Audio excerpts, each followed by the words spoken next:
3일이면 서명한다. 백악관 NSC 선임 보좌관이 자신만만하게 내뱉은 한마디였습니다. 한국에 4천억 달러짜리 청구서를 날렸습니다. 워싱턴은 승리를 확신했죠. 하지만 한국은 서명 대신 협상장 서류를 덮어버렸습니다.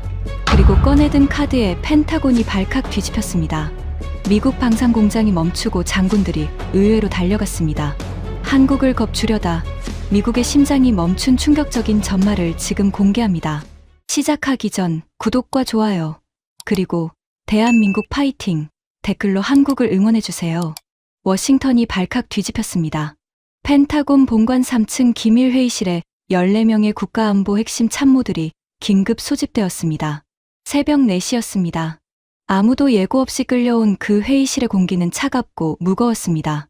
저는 마이클 브레넌, 백악관 국가안보회의, 즉 NSC, 아시아 담당 선임 보좌관입니다. 28년간 미국의 동아시아 전략을 설계해 온 사람이죠. 주한미군 연락장교로 평택에서 3년을 보낸 적도 있습니다. 한국어도 조금 할 줄 알고 한국 정치인들과 밥도 먹어본 사이입니다. 그래서 저는 한국을 안다고 생각했습니다. 아니, 확신했습니다. 하지만 그날 새벽, 제 28년 커리어를 송두리째 뒤흔드는 일이 시작될 줄은 꿈에도 몰랐습니다. 회의실 중앙 스크린에 대통령 직통 영상이 연결되었습니다. 트럼프 대통령의 얼굴이 떴습니다. 넥타이도 매지 않은 채 말어라고 리조트 서재에 앉아 있더군요. 눈 밑에 다크서클이 짙었지만 눈빛만은 탐욕으로 번들거리고 있었습니다. 브레넌, 듣고 있나? 예, 대통령님. 한국말이야. 그 자식들한테 청구서 보내.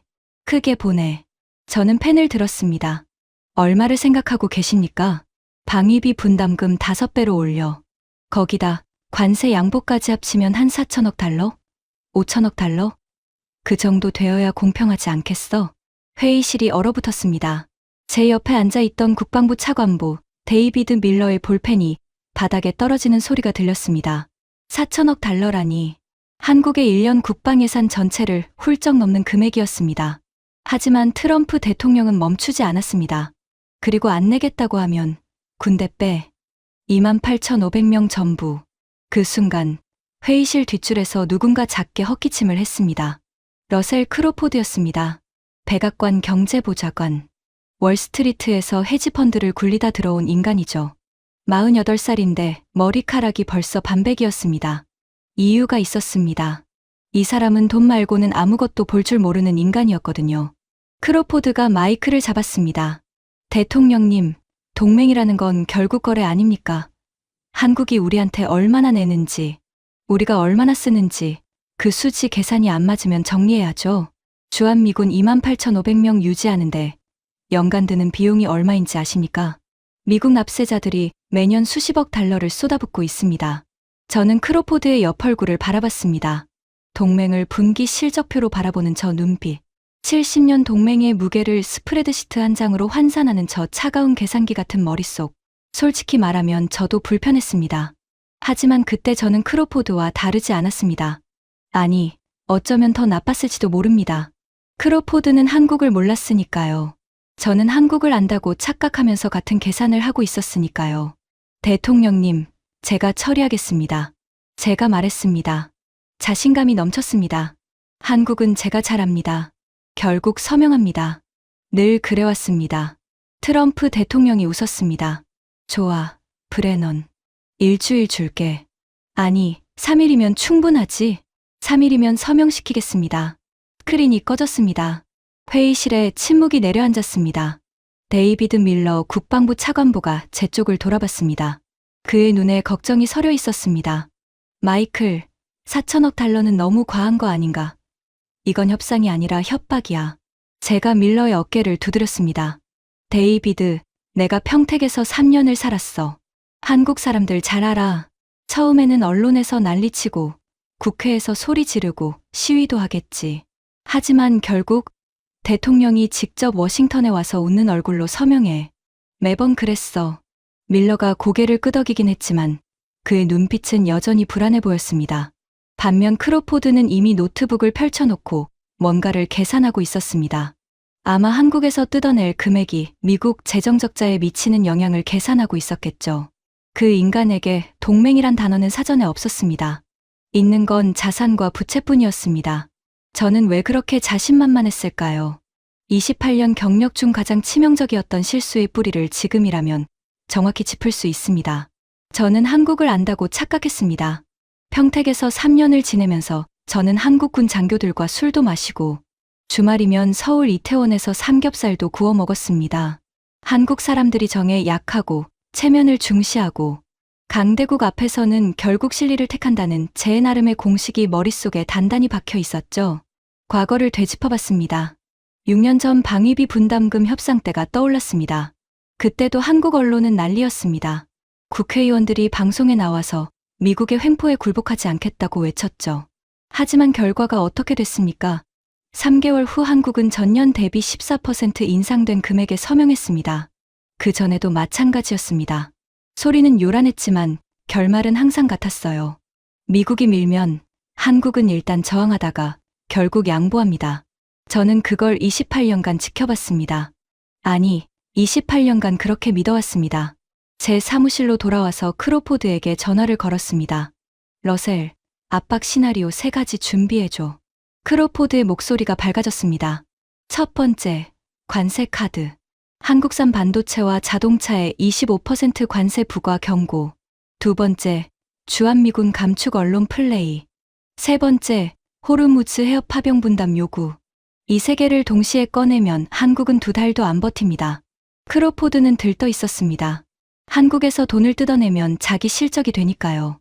저는 그의 계획에 고개를 끄덕이면서도 속으로 이런 생각을 했습니다. 사실 3개까지 꺼낼 필요도 없어. 한국은 첫 번째 카드에서 이미 흔들릴 거야. 이틀 후 국무부를 통해 한국 외교부의 공식 채널로 메시지가 전달되었습니다. 내용은 간단했습니다. 방위비 특별협정 재협상을 요청합니다.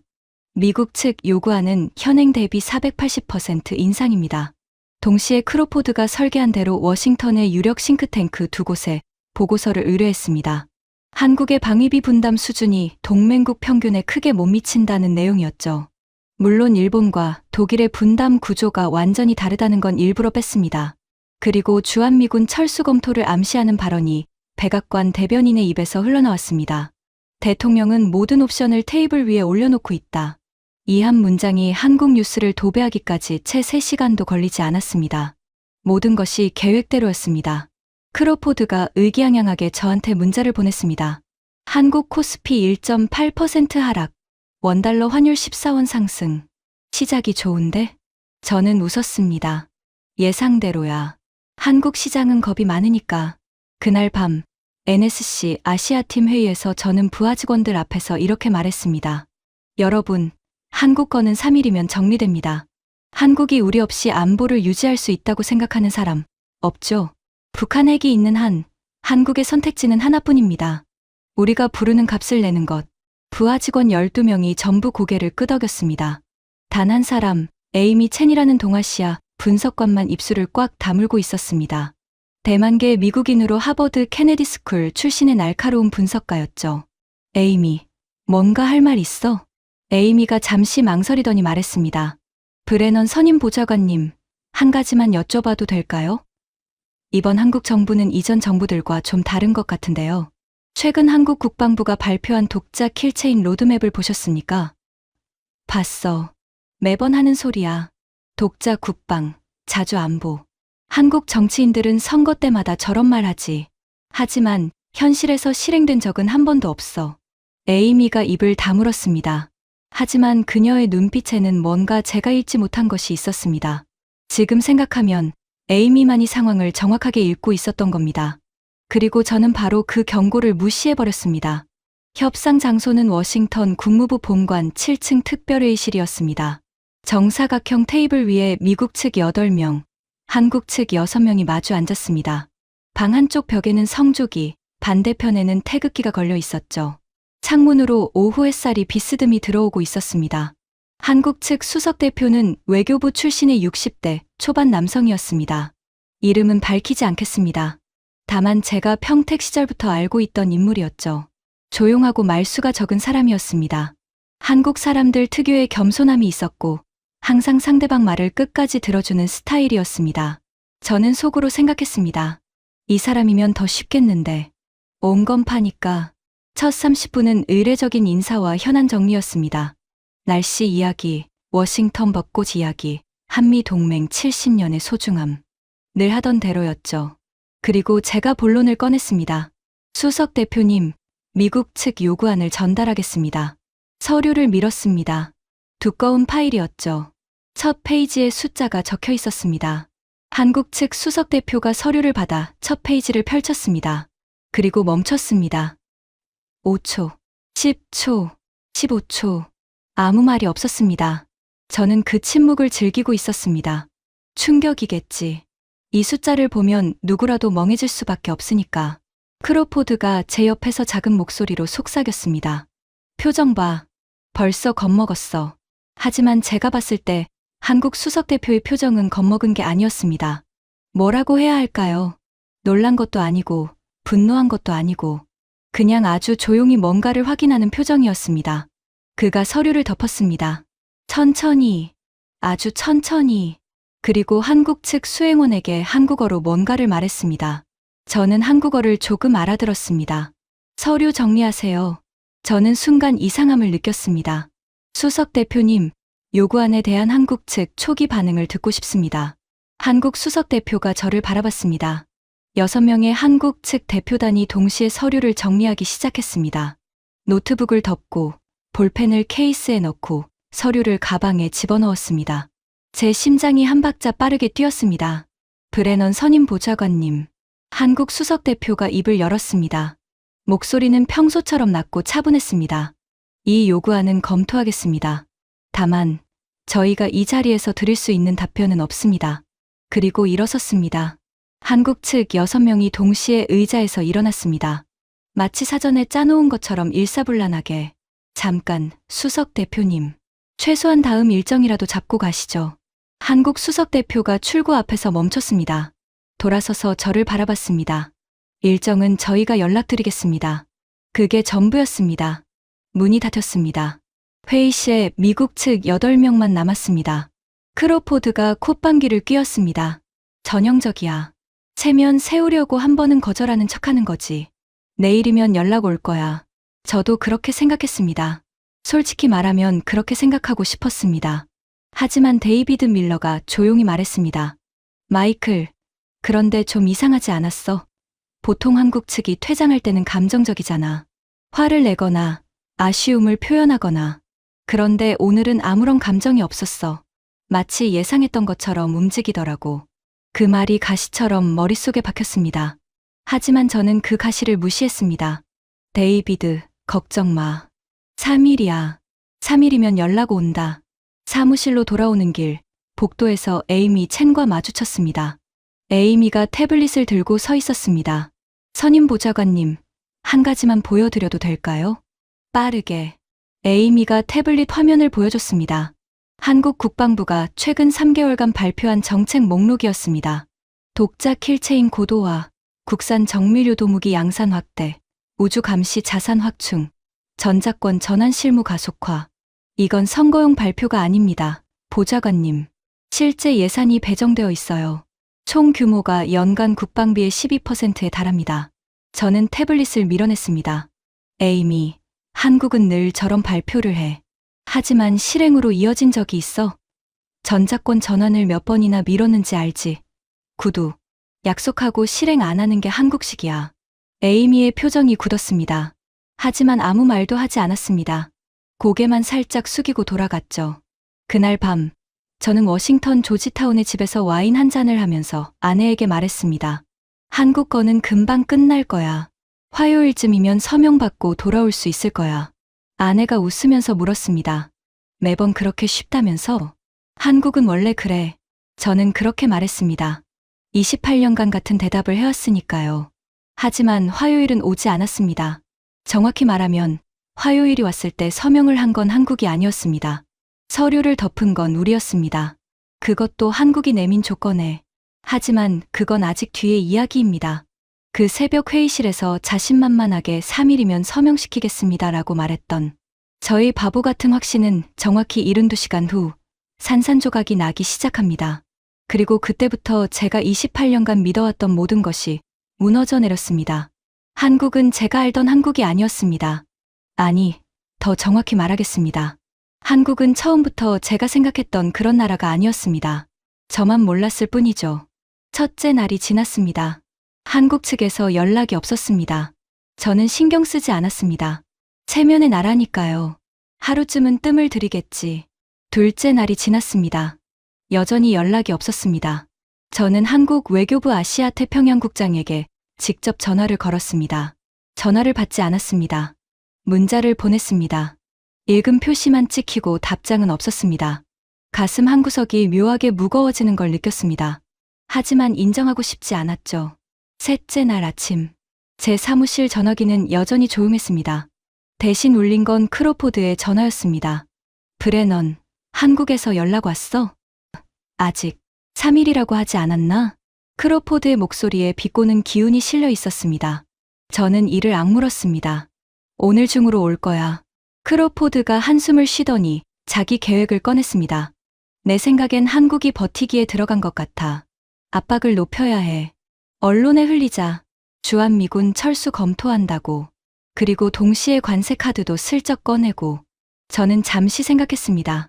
아직 이른 감이 있었지만 3일이 지났는데 연락이 없다는 건 예상 밖이었습니다. 좋아. 하지만 수위 조절해. 검토한다는 뉘앙스까지만. 그날 오후 워싱턴의 주요 언론 3곳에 동시에 익명 관계자 발언이 실렸습니다. 백악관이 주한미군 규모 조정을 검토 중이다. 한국이 방위비 분담 책임을 다하지 않을 경우 모든 옵션이 가능하다. 기사가 나가자마자 한국 뉴스 채널들이 일제히 속보를 띄웠습니다. 저는 모니터로 한국 방송을 지켜봤습니다. 예상대로 난리가 났습니다. 앵커들의 목소리가 높아지고 전문가 패널들이 격앙된 토론을 벌이고, 그런데 이상한 점이 있었습니다. 한국 여론의 방향이 제가 예상한 것과 달랐습니다. 저는 한국 국민들이 불안해할 거라고 생각했습니다. 미군이 빠지면 어떡하지? 빨리 협상 타결해야 하는 거 아니야? 이런 반응이 나올 줄 알았습니다. 하지만 제 모니터에 뜬 한국 포털 사이트의 실시간 댓글 반응은 완전히 달랐습니다. 빼라 그럼. 우리 돈으로 우리가 지키면 되지. 70년 동안 감사했습니다. 이제 됐습니다. 심장이 덜컥 내려앉았습니다. 이건 제가 알던 반응이 아니었습니다. 6년 전만 해도 주한미군 철수 이야기가 나오면 한국 여론은 갈라졌습니다. 찬반이 팽팽하게 맞섰죠. 그런데 지금은 한쪽으로 쏠려 있었습니다. 에이미 체니 분석 보고서를 들고 제 사무실에 들어왔습니다. 선임 보좌관님, 한국 여론조사 결과입니다. 주한미군 주둔 필요성에 대해 긍정응답이 사상 최저치를 기록했습니다. 반면 독자 국방 지지율은 역대 최고치를 경신했습니다. 숫자를 봤습니다.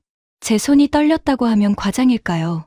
하지만 분명히 볼펜을 쥔 손에 힘이 들어갔습니다. 이건 일시적인 감정 반응이야. 며칠 지나면 현실로 돌아와. 에이미가 고개를 저었습니다. 아닙니다.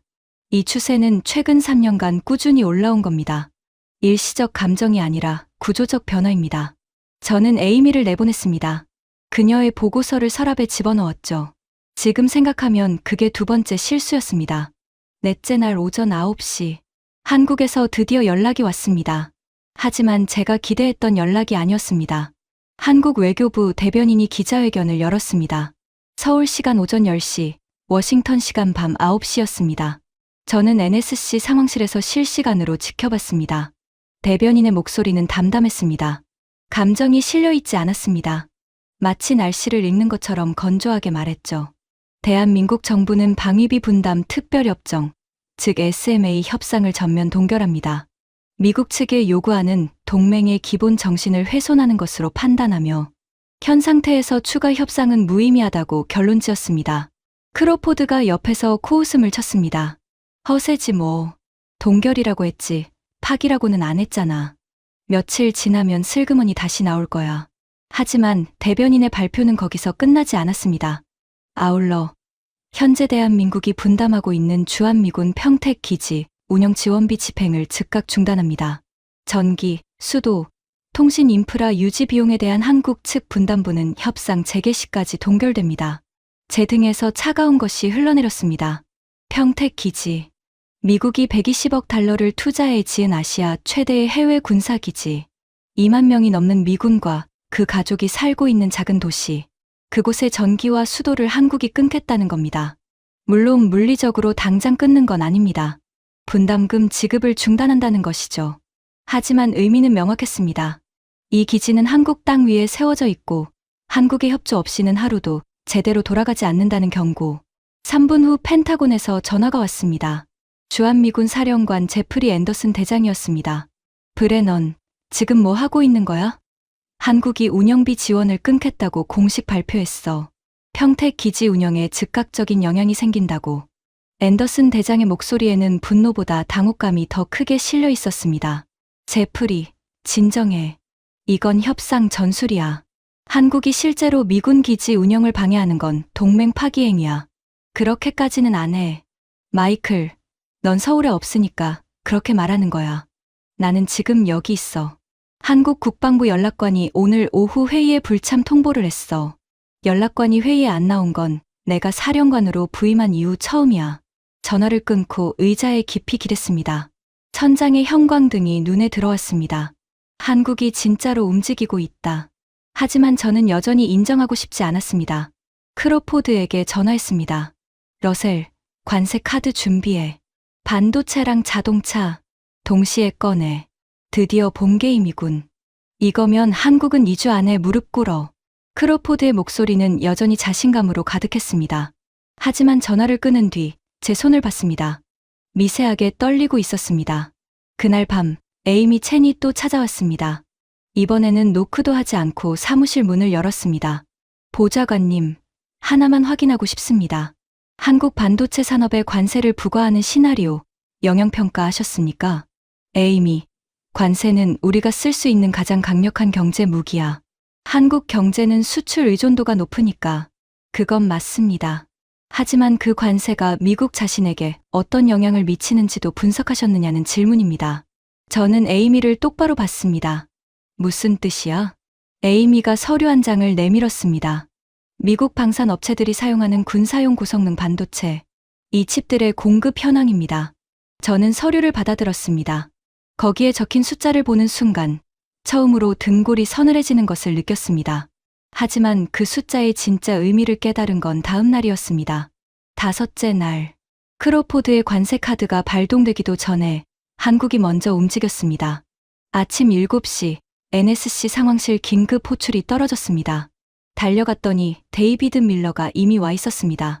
그의 얼굴이 하얗게 질려 있었습니다. 마이클, 큰일 났어. 밀러가 태블릿을 내밀었습니다.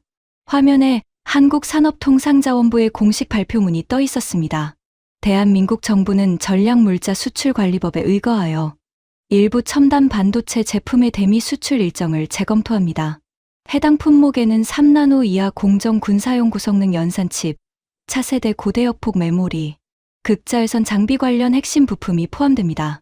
재검토라는 단어에 주목해야 합니다. 금수 조치가 아니었습니다. 수출 금지도 아니었습니다. 그냥 일정을 재검토하겠다는 것뿐이었습니다. 하지만 그 두 글자가 워싱턴을 흔들어 놓기에는 충분했습니다. 오전 9시 미국 최대 방산업체 CEO가 백악관에 전화를 걸어왔습니다. 브레넌 보좌관, 한국에서 납품 일정 재검토 통보가 왔습니다. 우리 차세대 전투기에 들어가는 핵심 연산칩이 한국산입니다. 납품이 3개월만 지연돼도 조립 라인 전체가 멈춥니다. 30분 후 또 다른 방산업체에서 연락이 왔습니다. 정밀유도 무기 탑재 칩셋 납품 재검토 통보를 받았습니다. 대체 공급선을 찾으라는 건데 이 스펙의 칩을 만들 수 있는 곳이 전 세계에 2곳뿐입니다. 하나는 한국이고 하나는 대만인데 대만은 이미 3년치 물량이 밀려 있습니다. 오전 11시까지 제 사무실 전화는 7번 울렸습니다. 전부 방산업체였습니다. 전부 같은 이야기를 했습니다. 한국산 칩이 없으면 공장이 멈춘다고. 그제야 저는 어젯밤 에이미가 내밀었던 서류를 꺼냈습니다. 미국 정밀유도 무기 핵심 칩 한국 의존도 78%, 차세대 스텔스 전투기 핵심 연산 칩 한국 의존도 83%, 군사 위성통신 모듈 한국 의존도 67%. 숫자가 눈앞에서 춤을 추었습니다. 이 숫자들을 왜 지금까지 한 번도 제대로 들여다보지 않았을까? 한국을 안다고, 한국의 전략적 가치를 안다고 큰소리치면서 정작 한국이 미국의 어디를 쥐고 있는지 한 번도 확인하지 않았던 겁니다. 크로포드가 회의실로 뛰어들어왔습니다. 처음으로 그의 얼굴에서 여유가 사라져 있었습니다. 브레넌, 방산업체들이 난리야. 의회에서도 전화가 오기 시작했어. 텍사스 상원의원이 직접 전화해서 한국 반도체 문제 어떻게 된 거냐고 따져 물었어. 러셀, 관세 카드 보류해. 뭐, 한국 반도체에 관세 때리면 우리 방산업체들이 먼저 죽어. 칩 가격이 올라가면 그 비용이 전부 펜타곤 예산으로 돌아와. 우리가 우리 목을 조르는 꼴이야. 크로포드의 얼굴이 처음으로 일그러졌습니다. 계산기가 고장난 사람의 표정이었죠. 그럼 어떻게 해? 그냥 당하고 있어? 저는 대답하지 못했습니다. 처음이었습니다. 28년 커리어에서 한국에 대해 어떻게 해라는 질문 앞에서 답을 못한 건 처음이었습니다. 그날 오후 에이미 체니 NSC 아시아팀 긴급 브리핑을 요청했습니다. 저는 허락했습니다. 더 이상 그녀의 보고를 무시할 처지가 아니었으니까요. 에이미가 스크린 앞에 섰습니다. 현재 상황을 정리하겠습니다. 한국은 아직 수출을 중단한 것이 아닙니다. 재검토를 선언했을 뿐입니다. 하지만 이것만으로도 미국 방산 공급망에 이미 혼란이 시작됐습니다. 만약 한국이 실제로 수출 통제에 들어가면 어떤 일이 벌어지는지 시뮬레이션했습니다. 스크린에 숫자가 떴습니다. 한국산 군사칩 공급 중단 시 미국 방산 생산 라인 가동 중단 예상 시점 47일. 대체 공급선 확보 소요.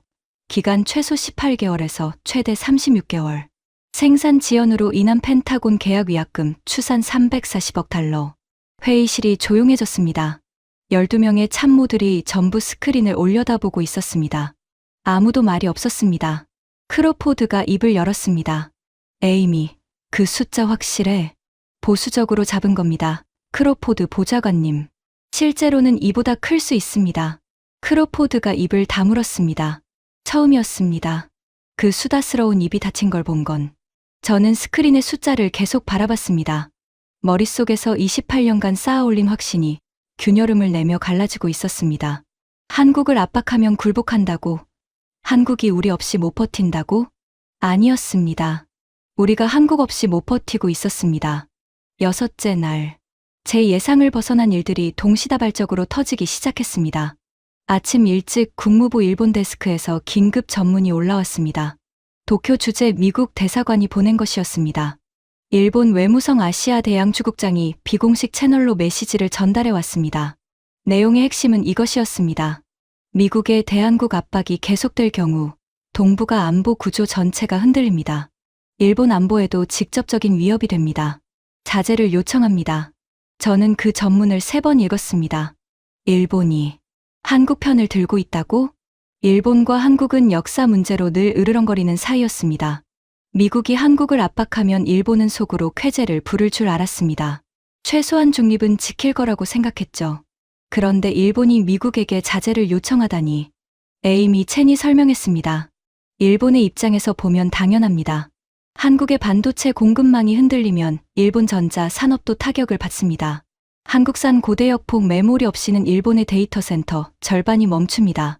그리고 군사적으로 한미 동맹이 약해지면 한일 안보 협력의 기반 자체가 무너지는 겁니다. 일본 입장에서는 미국이 한국을 밀어내는 게 자기 목을 조르는 것과 같습니다. 오전 10시, 이번에는 유럽에서 폭탄이 터졌습니다. 나토 사무총장이 브뤼셀 기자회견에서 공개 발언을 했습니다.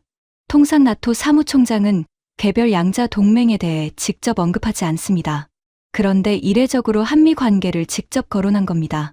동맹은 거래가 아닙니다. 동맹의 가치를 금전적으로 환산하려는 시도는 자유세계 전체의 안보 기반을 훼손하는 행위입니다.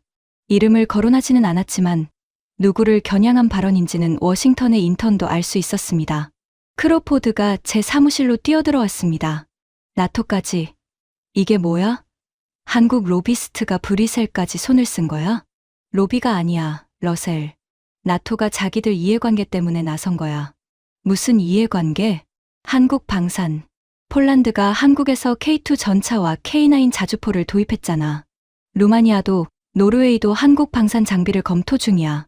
유럽 입장에서 한국은 이제 러시아 위협에 맞서는 핵심 무기 공급국이 된 거야. 미국이 한국을 적으로 돌리면 유럽 안보에도 구멍이 뚫리는 거지. 크로포드의 얼굴에 당혹감이 번졌습니다. 이 남자가 이해할 수 있는 세계는 스프레드시트 안에서만 존재했으니까요. 동맹이 돈으로 안 되는 가치 체계라는 걸 끝내 이해하지 못하는 인간이었습니다. 오후가 되자 더 큰 뉴스가 터졌습니다. 사우디아라비아 국방부가 한국방위사업청과 대규모 방산 패키지 계약을 공식 발표했습니다. K방산 역사상 최대 규모의 단일 계약이었습니다. 천궁 방공 시스템, K9 자주포, 레드백 장갑차, 그리고 차세대 군사 위성 기술 협력까지 포함된 종합 패키지. 이어서 UAE도 한국과의 방산 협력 강화를 발표했습니다. 중동이 미국 무기 대신 한국 무기를 선택하고 있었습니다. 제 사무실 창밖으로 워싱턴의 하늘이 보였습니다. 맑은 하늘이었는데 제 눈에는 먹구름이 가득한 것처럼 느껴졌습니다. 데이비드 밀러가 찾아왔습니다. 마이클, 펜타곤에서 시뮬레이션 결과가 나왔어. 어떤 시뮬레이션? 한국이 미국 동맹 구조에서 이탈할 경우 인도태평양 전략 재구축에 필요한 비용 추산이야. 밀러가 서류를 건넸습니다. 숫자를 봤습니다. 태평양 방어선을 하와이와 괌까지 후퇴시킬 경우 연간 추가 비용 1200억 달러. 일본, 호주와의 대체 기지 확보 소요. 기간 7년에서 12년. 그 기간 동안의 전력 공백으로 인한 전략적 손실 추산 수치화 불가능. 마지막 줄이 가장 무서웠습니다. 수치화 불가능. 펜타곤이 계산을 포기했다는 뜻이었습니다. 너무 커서 숫자로 표현할 수 없다는 의미였죠. 밀러가 조용히 말했습니다. 마이클, 우리가 한국한테 뜯어내려는 돈이 얼마야? 4천억 달러? 그런데 한국이 떠나면 우리가 잃는 게 이 규모야. 이건 장사가 안 되는 거 아닌가? 저는 아무 말도 하지 못했습니다. 크로포드라면 뭐라고 했을까요? 아마 그래도 원칙은 원칙이지라고 했을 겁니다. 하지만 저는 더 이상 크로포드처럼 생각할 수가 없었습니다. 7째 날, 한국 대통령이 직접 나섰습니다. 서울 시간 오전 10시, 대한민국 대통령이 국무회의 직후 특별 기자회견을 열었습니다. 저는 NSC 상황실 대형 스크린으로 생중계를 지켜봤습니다. 크로포드, 밀러, 에이미를 포함한 참모 14명이 전부 모여 있었습니다. 한국 대통령의 목소리는 낮고 단호했습니다. 분노에 차 있지 않았습니다. 오히려 차분하게 사실을 나열하는 톤이었습니다. 그게 더 무서웠습니다. 대한민국 정부는 전시작전 통제권의 조기 전환을 공식 추진합니다. 상황실이 얼어붙었습니다. 전작권. 한국전쟁 이후 70년 넘게 미국이 쥐고 있던 한반도 전쟁 지휘권. 그것을 한국이 당장 돌려달라고 공식 선언한 겁니다. 아울러 대한민국군은 독자적 킬체인 체계의 실전 배치를 앞당기겠습니다. 자체 정찰위성 운용, 독자 타격 체계 구축, 한국형 미사일 방어망 완성을 포함한 3축 체계의 조기 완성을 지시했습니다. 크로포드가 옆에서 중얼거렸습니다. 저게 가능하긴 해. 에이미가 바로 대답했습니다. 가능합니다. 한국은 이미 사거리 제한이 해제된 현무 시리즈 탄도 미사일을 실전 배치했습니다. 자체 개발한 군사 정찰위성도 5기가 궤도에 올라가 있습니다. 해상에서는 이지스급 구축함 6척을 운용 중이고 차기 경항모 건조도 시작됐습니다. 한국의 국방비는 북한 전체 GDP보다 큽니다. 크로포드가 입을 다물었습니다. 한국 대통령의 기자회견은 계속되었습니다. 마지막으로 대한민국 정부는 자위적 핵억제력 확보에 대한 국민적 논의를 시작하겠습니다. 핵. 그 한 글자가 상황실의 공기를 얼려버렸습니다. 저는 의자 팔걸이를 움켜쥐고 있었습니다. 손마디가 하얗게 변했습니다. 한국이 핵무장을 논의하겠다고? 공식 기자회견에서 데이비드 밀러가 제 쪽을 돌아봤습니다. 그의 눈에 공포가 있었습니다.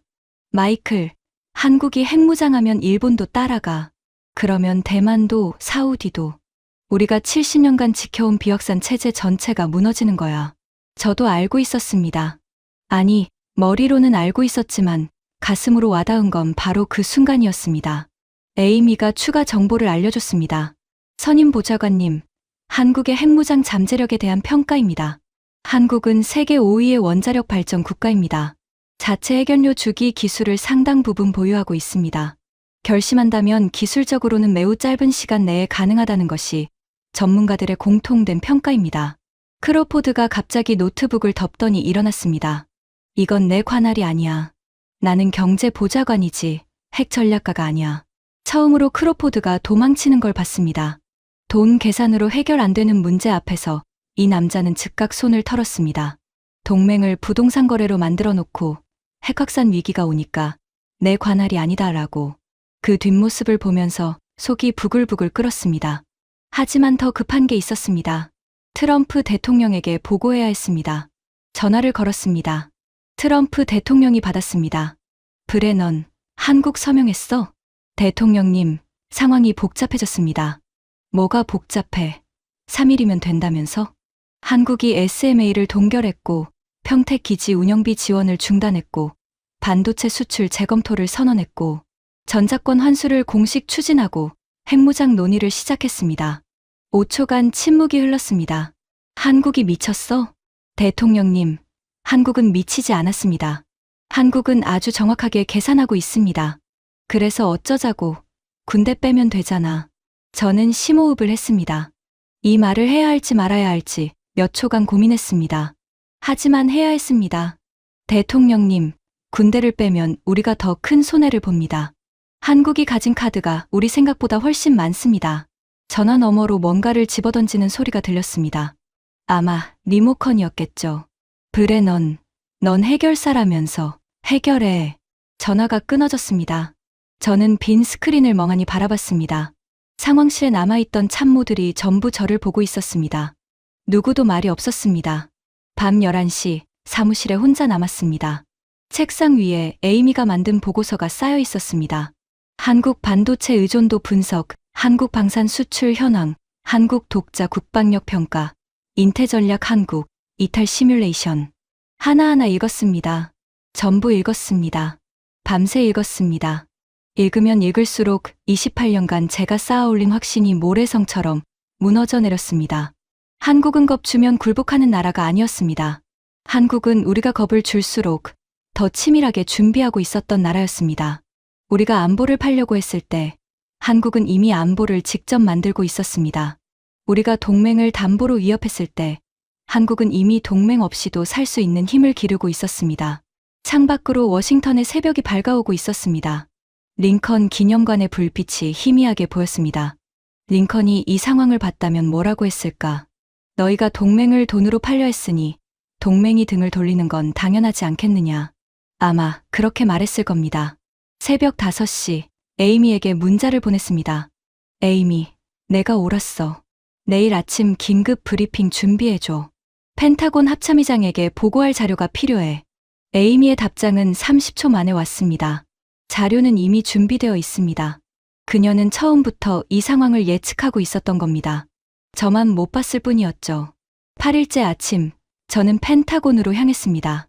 28년 커리어에서 가장 무거운 보고서를 손에 들고 그 보고서의 제목은 이것이었습니다.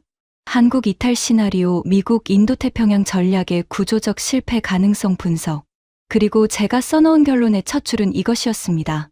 우리가 틀렸습니다. 펜타곤 본관 지하 2층 합동참모 본부 브리핑룸.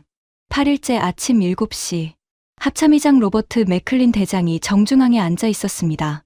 별 4개짜리 장군 3명, 해군작전사령관, 공군참모 총장, 그리고 태평양사령부 부사령관까지 미국 군부의 핵심 두뇌가 전부 모여 있었습니다.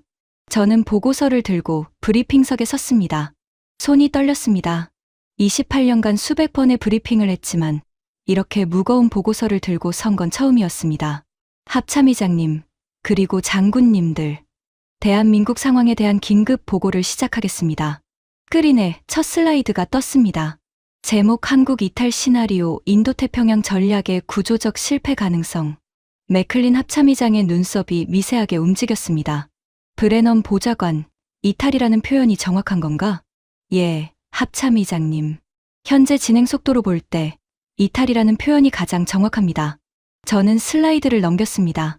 숫자를 하나씩 읽어 내려갔습니다.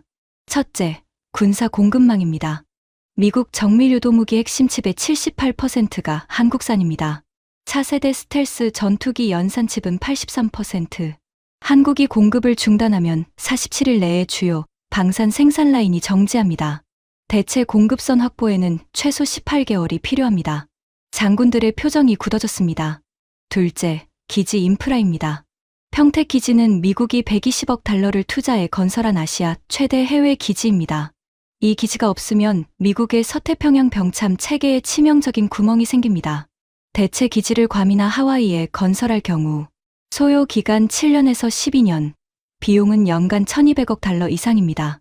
해군 작전 사령관이 볼펜을 내려놓았습니다. 셋째, 방산 시장입니다.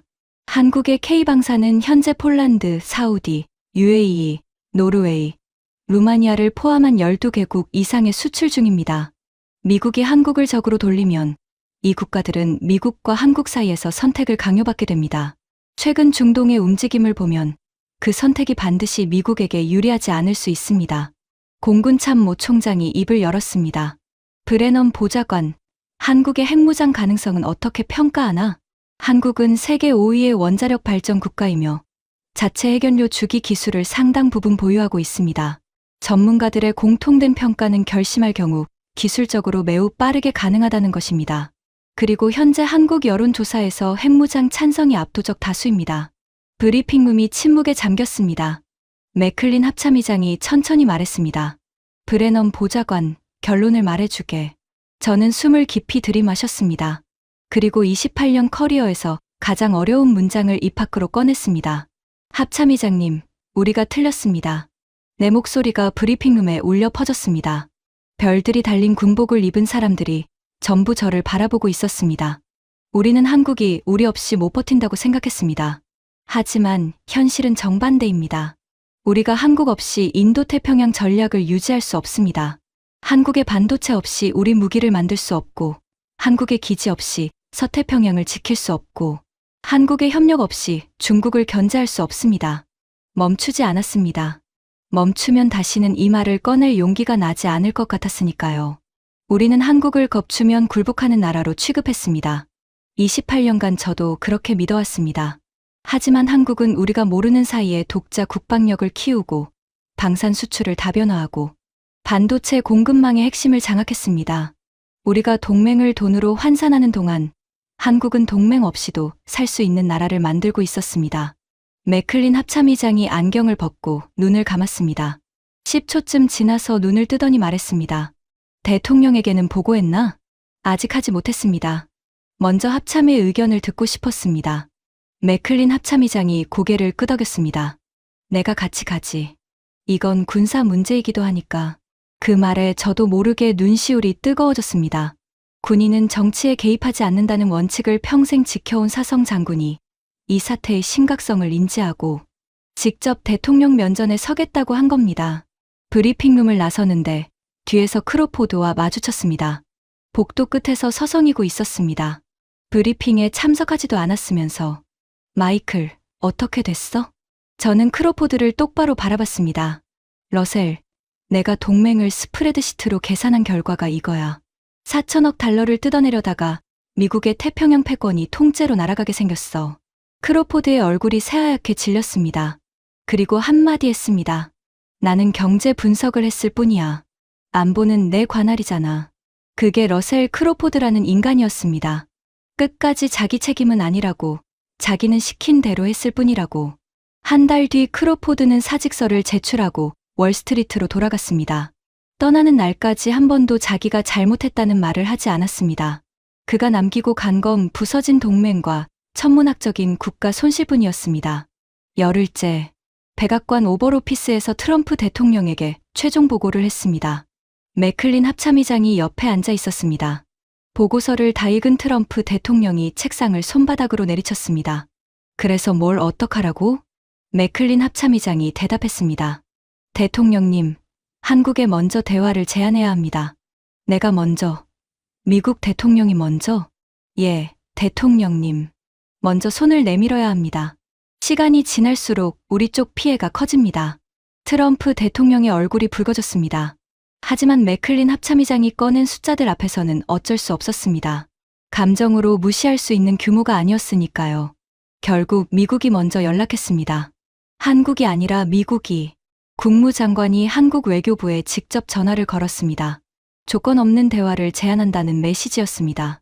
그 전화가 걸려간 순간 70년 한미 동맹의 무게중심이 눈에 보이지 않게 이동했습니다. 한국은 더 이상 미국이 부르면 달려오는 나라가 아니었습니다. 미국이 한국에게 대화를 요청하는 나라가 된 겁니다. 3주 후 SMA 재협상이 시작되었습니다. 하지만 이번에는 완전히 달랐습니다. 한국이 내놓은 조건이 테이블 위에 먼저 올라왔습니다. 전자권 전환 로드맵 합의, 한국 방산 기술 이전 제한 완화, 반도체 공급망 안정화 공동선언, 그리고 방위비 분담금은 합리적인 수준에서 재조정.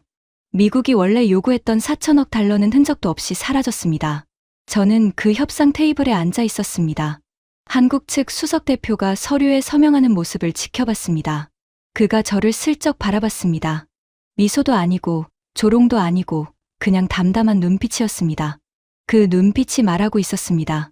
처음부터 이렇게 했으면 됐잖아. 맞았습니다. 처음부터 이렇게 했으면 됐었습니다. 동맹을 동맹으로 대우하고 파트너를 파트너로 존중했으면 이 모든 소동은 필요 없었습니다. 한국에서 돈을 뜯어내려는 그 탐욕스러운 계산만 아니었다면 미국은 태평양의 가장 강력한 우방을 잃을 뻔한 위기를 자초하지 않았을 겁니다. 사무실로 돌아와서 에이미 첸에게 말했습니다. 에이미, 처음에 내가 경고했을 때 들었어야 했어. 에이미가 조용히 웃었습니다. 저도 이 정도일 줄은 몰랐습니다. 한국의 대응이 이렇게 체계적이고 치밀할 줄은. 한국은 변했어? 에이미가 고개를 저었습니다. 아닙니다. 한국은 변한 게 아닙니다. 원래 이런 나라였습니다. 우리가 안 봤을 뿐이죠. 그 말이 가슴에 깊이 박혔습니다. 28년간 저는 한국을 봤다고 생각했습니다. 평택에서 3년을 살았고 한국어를 배웠고 한국 정치인들과 밥을 먹었으니까요. 하지만 저는 한국의 겉모습만 봤습니다. 정에 약하고 체면을 중시하고 대국 앞에서 양보하는 나라. 그것이 제가 28년간 믿어온 한국이었습니다. 하지만 그 안에 있었던 것을 저는 전혀 보지 못했습니다. 전쟁의 폐허에서 세계 10위권 경제를 만들어낸 나라. 독재와 싸워 민주주의를 쟁취한 나라. 외환위기에서 금을 모아 국가 부도를 막아낸 나라. 반도체 불모지에서 시작해 세계 1위 메모리 강국이 된 나라. 그 나라가 강대국의 위협 앞에서 무릎을 꿇겠습니까? 처음부터 꿇을 나라가 아니었습니다. 저만 몰랐을 뿐입니다. 지금 저는 NSC를 떠나 워싱턴의 한 싱크탱크에서 일하고 있습니다. 제가 하는 일은 한 가지입니다. 미국의 젊은 외교관들과 안보 전문가들에게 이것을 가르치는 겁니다. 동맹은 거래가 아닙니다. 동맹의 가치는 스프레드시트에 적히지 않습니다. 청구서를 보내는 순간 동맹은 죽습니다. 그리고 한 번 죽은 신뢰는 돈으로는 절대 되살릴 수 없습니다. 대한민국은 미국이 보호해주는 나라가 아닙니다. 대한민국은 미국이 함께 가야 하는 나라입니다. 그 차이를 이해하는데 저는 28년이 걸렸습니다. 부디 다음 세대는 저보다 빨리 깨닫기를 바랍니다. 워싱턴의 밤하늘 아래서 저는 오늘도 서울의 불빛을 떠올립니다. 그 도시의 불빛은 절대 꺼지지 않을 겁니다. 누가 위협해도 누가 겁을 줘도 그 불빛은 스스로 빛나는 불빛이니까요. 지금까지 백악관 NSC 선임보좌관이 직접 경험한 충격적인 이야기였습니다. 대한민국의 저력을 더 많은 분들이 알 수 있도록 이 이야기를 널리 공유해 주세요. 구독과 좋아요도 부탁드립니다. 지금까지 감동날다였습니다. 감사합니다.